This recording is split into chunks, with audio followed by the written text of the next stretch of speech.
안녕하십니까. 황태순TV의 황태순입니다. 2020년 12월 16일입니다.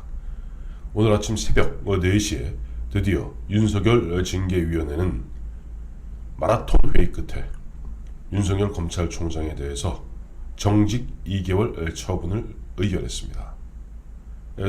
바로 이제 오늘 중에 아마 추미애 법무장관은 이를 청와대에다가 제청할 것이고, 또 문재인 대통령은 아마 결재할 것입니다. 저는 가장 궁금했던 것이 이들이 처음에 해임으로 목을 자르려 하다가 국민들의 역풍, 또 어떻게 보면 부담, 이런 것 때문에 정직으로 급선회하면서 정직 6개월, 정직 3개월 왔다 갔다 하다 결국 정직 2개월이라는 어떤 중징계입니다만은 자기들 나름대로는 어쨌든 2개월로 아주 이상한 결정을 내렸어요. 궁금했던 것은 그겁니다. 과연 여기에 대해서 윤석열 검찰총장은 어떻게 반응할 것인가? 정말 궁금했습니다. 조금 전 보니까 윤석열 검찰총장의 반응이 이완규 변호사를 통해서 나왔습니다. 한번 그대로 읽어드리겠습니다. 별로 길지 않습니다.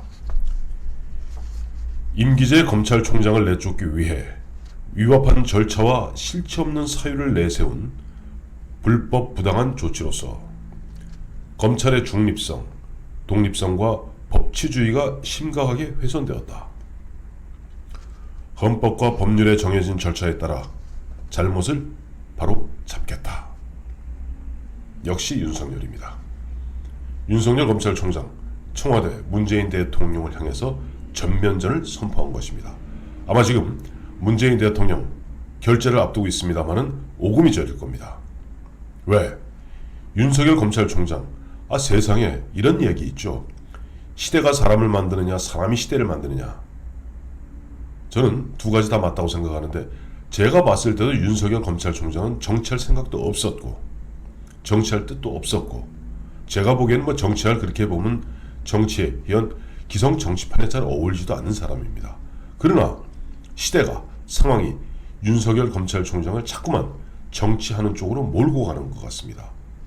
어쨌든 간에 지금 한국갤럽, 리얼미터 등등등 한길리서치 등 수많은 여론조사를 통해서 차기 대선 후보 1위로 오르고 있는 윤석열 검찰총장이 현직 문재인 대통령에게 전면전을 선포함으로써 지금 정말 윤석열 검찰총장의 이야기대로 검찰의 중립성과 독립성, 법치주의를 심각하게 훼손한 그들은 상당히 지금 보면 후폭풍 내지는 향후 있을 수도 있는 윤석열 검찰총장이 만약에 대통령이 되었을 때 생길 그 후과에 대해서 굉장히 오금이 저릴 겁니다.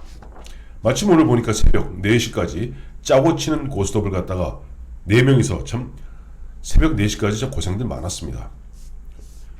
그 17시간인가 그 마라톤 회의 끝에 짜고 치는 고스톱을 치고 정직 2개월 결정을 내리고 청사를 나서는 정한중 교수죠. 정한중 위원장 대행입니다.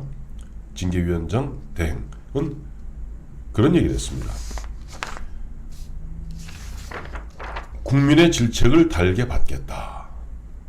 이미 정한중 씨를 비롯해서 여기에 참석했던 그 4명은 또 이 4명 뒤에서 빙그레 웃고 있는 추미애 법무장관, 그 뒤에서 또 웃고 있는 문재인 대통령, 그리고 이번에 보면 역적 중에 역적질을 했던, 어떻게 보면 자기가 무슨 고발인 고소인인 듯이 선의의 공익 제보자인 듯이 제보도 하고 검사도 하고 판사도 하고 배심원도 하고 증인도 하려 했던 심재철 법무부 검찰국장도 웃고 있겠죠. 그러나 그 웃음이 바로 정한준 교수의 이야기대로 국민의 질책을 달게 받겠다 하는 거 보면 아마 정한준 교수도 자기들이 잘못된 일을 하고 있다는 것을 이미 자각하고 있는 거예요.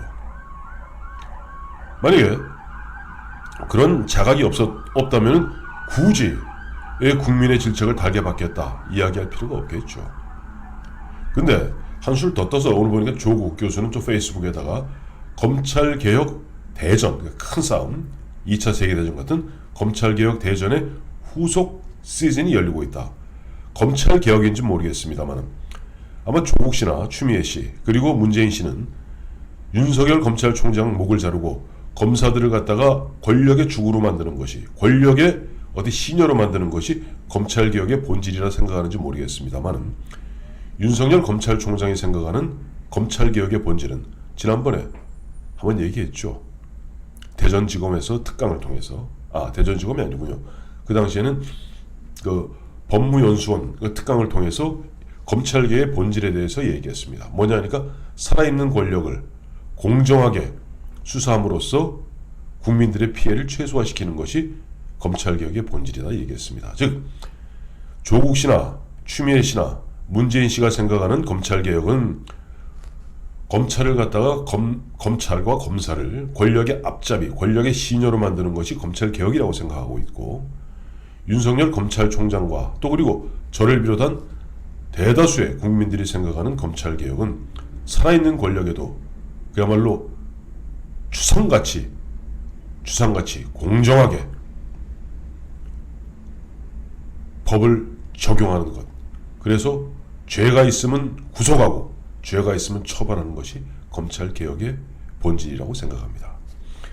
근데 뭐 모르겠어요. 정한준 교수 뭐 이와 같은 보면 이야기를 했는데, 지금 세간에는 1905년 을사오적이 있었다면 2020년 경전년에는 경자오적이 있다는 겁니다. 이게 뭐냐니까 오늘 새벽 4시까지 짜고 치는 고스톱을 치면서 앞서 윤석열 검찰총장이 이야기한 말 그대로 임기제 검찰총장을 내쫓기 위해 위법한 절차와 실체 없는 사유를 내세워 불법 부당한 조치를 내렸던 그 경자오적을 얘기하는 겁니다.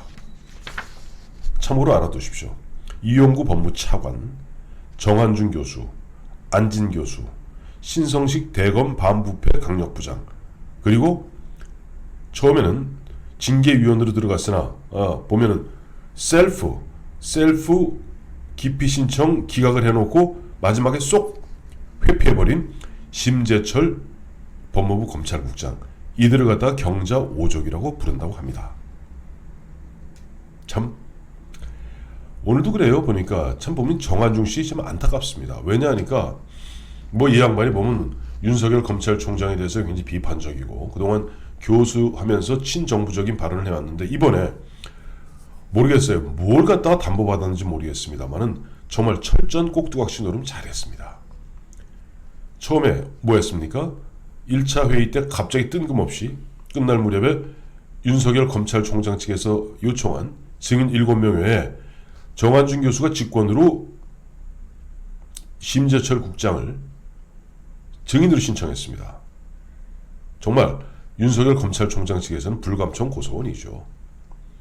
그런데 막상 이렇게 저질러 놓고 보니까 뭐가 이상했거든요. 그러니까 어제 2차 회의 앞두고 갑자기 심재철 국장의 증인 신문을 전격 취소했습니다.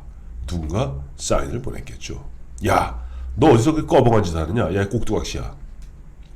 또 오늘 새벽에도 또 한번 그런 일이 벌어졌습니다. 이제 증인 신문이 끝나고 뭐 자기들끼리 보면 결론이 안 났다고 그래요. 왜냐니까 아무리 짜고 치는 고스톱에 답정너 있죠. 답은 정해져 있다. 너는 대답만 해 하는 답정너 이 쇼를 했지만은 실제 해임을 못 시키는 거예요. 배짱이 없으니 해임도 못 시키죠. 해임 시키면 밀란 날까봐.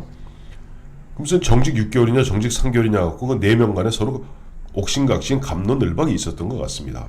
그러다 보니까 이제 결론이 안 나니까, 자 그러면 이제 오늘 여기까지 하시고 이제 곧 다시 3차 회의를 소집해서 최종 판결을 내리겠습니다 해놓고 갑자기 옥신각신하다 말고, 자 윤석열 검찰총장 측 변호인들 1시간 시간 줄 테니까 1시간 말미를 줄 테니까 뭐 최후 준술하세요 뭐 이런 식으로 입장을 또 바꾼 겁니다. 왜? 정한중 씨는 꼭두각시기 때문에 또 누군가 사인을 보낸 거예요. 아마 미루어 짐작컨대 이쪽이겠죠? 이쪽에서 무슨 사인이 왔을 겁니다. 와대 쪽에서. 그러다 보니까 정말로 이거는 국민들 보기에 낯뜨겁고 낯부끄러운 이야기 계속될 수밖에 없는 거죠. 어제 안 그래도 문재인 대통령 국무회의에서 이제 공수처 법안 국회 날치기, 사실상 날치기죠. 날치기 통과한 그 공수처 법안 이제 뭐 의결하고 즉시 시행을 공포하면서 검찰은 무소불위의 권한에도 책임을 안 지고 있다. 라는 식으로 어떻게 보면 사인을 세게 보냈습니다. 그러다 보니까 보면 뭐 검사징계위원회, 윤석열 징계위원회 이렇게 보면 정말 임기제 검찰총장을 내쫓기 위해서 온갖 생쇼를 벌였습니다만은 아마 윤석열 검찰총장 측에서는 아까 앞서 소개에 말씀드린 대로 헌법과 법률에 정해진 절차에 따라 잘못을 바로잡는 그 절차를 하나하나 밟아나갈 것입니다. 우선 오늘 문재인 대통령이 사인을 하자마자 징계 효력을 일시 중단해달라는 그런 집행정지 신청을 법원에 낼 것으로 알려져 있습니다. 지난번에도 보면 추미애 법무장관의 직무배제, 직무정지를 갖고 행정법원에 소송을 걸고 소송을 내고 그 다음에 가처분 신청을 내서 가처분 신청이 받아들여지지 않았습니까? 이번에 징계 효력을 일시 중단해달라는 그런 집행정지를 신청했을 경우 사실 법원에서 가처분 신청을 받아들일 가능성이 굉장히 크다고 합니다. 왜냐하니까 이 검사징계위원회 구성의 편파성 문제, 이건 뭐 하도 많이 거론되었기 때문에 뭐 거듭 설명드리지 않아도 우리 애청자 여러분이 잘 아실 것 같습니다. 두 번째, 진행 과정의 절차 위반. 진행 과정의 절차 위반은 뭐 아시죠? 뭐 추미애 법무장관은 원래 징계 청구권자로서 심판위원장을 맡을 수 없습니다. 심판의 대장을 맡을 수 없음에도 불구하고 법무장관으로서 보면 이렇게 저렇게 보면 소집을 하고 어쩌고 저쩌고 하는 그 일련의 과정이 다 보면 위법한 것입니다. 셋째, 징계 사유라고 6개를 들고 나왔습니다. 결과적으로 이번에 그 중에 4개가 채택되고 2개는 뭐 보면은 이제 배제가 됐는데 어쨌든 그 4개 채택한 결정적으로 법관 사찰 문건, 두 번째 정치적 중립성 훼손, 그야말로 무리하다 못해 어거지 억지 그런 징계 사유 이러한 등등을 갖고 지금 내년 7월 24일까지가 임기인 윤석열 검찰총장이 2개월을 갖다 중간에 스탑하게 되면 정지를 갖다 직무를 정지받게 되면 심각한 그런 불이익이 초래되기 때문에 이걸 갖다가 일시 집행을 정지해 주세요 하는 것은 받아들여질 가능성이 크다고 합니다. 그렇다면 왜 이들은 3개월, 6개월 정직 아니고 왜 2개월 정직을 했을까요? 아마 이제 지금 12월 16일이고 2개월 정직이면은 내년 2월 16일이 되어서야 예를 들어서 지금 법원에서 그 가처분 신청을 안 받아들여 준다 하면은 내년 2월 16일 날 다시 현업에 복귀하지 않습니까?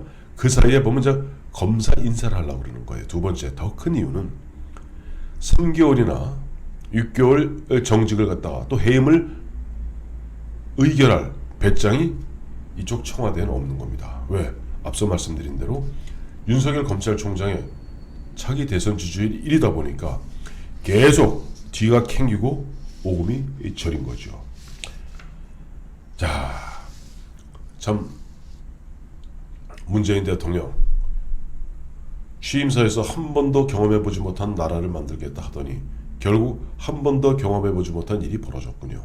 현직 검찰총장을 정직 2개월 처분하는, 그것도 무슨 윤석열 검찰총장이 뭐 치명적 잘못을 저질러서가 아니라 오로지 지난해 조국하고 잘 지내라 그랬는데 조국에 그와 저와 같은 일을 겪고 집요하게 문제를 제기했고, 그 다음에 울산시장 부정선거 의혹, 그 다음에 라임 옵티머스 이 사건, 그 다음에 결정적으로 문재인 대통령이 직접 연결되어 있는 월성 원전 1호기 경제성 조작, 이와 같이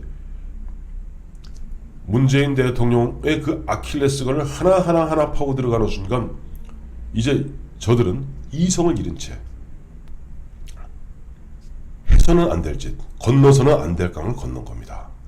그리고 건너서는 안 될 강을 건넜다는 것을 국민 모두가 알고 있고, 그를 알고 있는 윤석열 검찰총장은 그들의 부당한 조치에 대해서 다시 한번 제 그 입장을 읽어드리겠습니다.